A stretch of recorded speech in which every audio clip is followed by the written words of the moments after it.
Hey Chronicle crew, I'm sitting here as a thirst trap while I'm reclining in bed, looking very seductive and comfortable as we decide what our next steps are as we get closer to departing and some final touches in our good enough build of Kitsune, the camper van. So number one, we got to figure out if we want to replace the mattress that we originally had customized for working with the Betty build, where the mattress is the normal queen length, but it's actually a little narrower. That's how Edwin had built the space for the bed in the first place.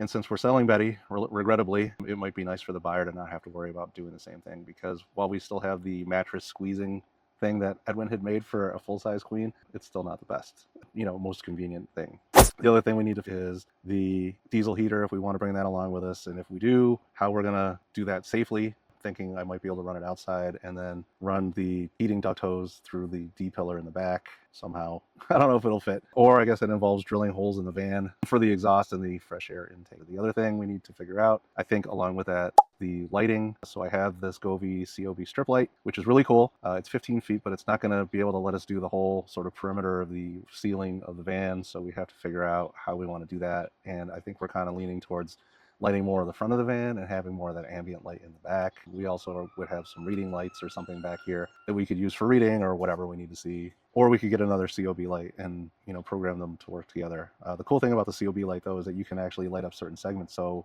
if it is set up kind of to light up more back here where we're sleeping, how we're going to arrange the lighting, and then also with the L track on the ceiling, I've kind of put one up, but it doesn't have a lot of anchoring points, even with the framing I put in there, so it's not very strong, but I guess we're not planning on hanging anything really heavy on it, so it's probably okay. And then I'm also thinking about repurposing that E-track that came with the van on the flooring so that we can anchor some stuff down too. But I also do have some other shorter E-tracks or L-track we can put up maybe towards the front of the van if we want to hang more stuff. I don't really have some great anchoring points because that would involve drilling more holes in the van and putting in the riv nuts. I've already drilled some holes in the van with some just wood metal screws. The problem is I don't think I hit metal all that often, so they're probably still not the strongest for putting cabinetry up, but it should be fine for other stuff.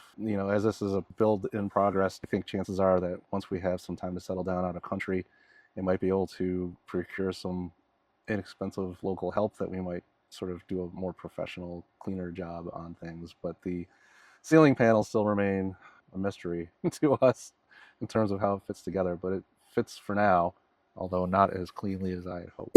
Oh, we want to put in that folding table, folding up you want now instead of folding down. But I think that we could just, the bed actually is a good height that you could use it for work surface, or I got to order that Lagun table for the B-pillar on the front seat, the front passenger seat swivel, which might work good. But then we also want to put in that monitor arm. So that's kind of what I was thinking about when you were talking about the table, is that if we want to mount that monitor here on a swing arm, it's going to have to go on the wall somewhere too, which it'll be able to move up and down and swivel left and right, so you could watch TV in bed or turn it around to work from. That's something we have to do. I do have a mount. I just need to figure out how to attach it to the wall securely and where it's going to go. But that means we got to go fish that out of Betty. And we can include the original LCD monitor or TV.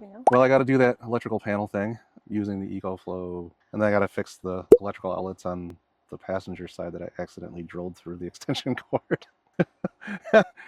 So the good news is that using the 12-volt conversion, while not the most efficient, is still going to save us like well over $1,000 on buying the lithium battery, the Orion XS charger, shore power charger, I think like the IP43 or IP22 thing, and then like the bus bar, but all the other components that go along with it to build out a basic electrical system without like a multiplex inverter, which is a pretty substantial piece of equipment in terms of size and weight. But it's something we might still have to look at in the future when or if we do air conditioning. Probably be a 24-volt system, assuming we can source it once we're out of country. I don't know, am I missing anything? You tell me. I don't think so. I think that was a good list. I mean, we only have a few weeks. Well, I do have an appointment on Wednesday for the Airbag helper springs at Modified Customs around the corner. So I got to take the van there, get that done. Should help offset the weight of the CRF on the hitch mount, as well as allow us to do some leveling. Now, we're not going, based on the recommendation from the installer, on one of those wireless systems with a manifold, so that we will have to do some manual adjustments if we want to use it for leveling. I guess it's a better solution than doing a full suspension upgrade with lift, which is still pretty cool, but it still wouldn't necessarily help with the sag or leveling. So I know airbag springs, or whatever you want to call it, have their compromises as well, but I think for what we were looking to do, it's probably the best start. And certainly we could add an upgraded suspension to that later for another couple $1,000. $100 for the parts plus install. So watch this YouTube, share, like, subscribe, do all the things, because we can't do this without the help of everybody out there. Yeah, but I don't think you even make much money from YouTube monetization, right? I mean, it's No, basically no, going to no. come down to hopefully people wanting to either sponsor us or That's why you have to like and or subscribe, right, do all the there you things so go, that we can get some sponsors, because or Patreon donations. OnlyFans is another option. so many options. What do we choose? Thanks for watching. Hopefully we get this all done in the next Couple weeks. 2 or 3 weeks, because that's all we have. Like, Subscribe, comment. See you next time.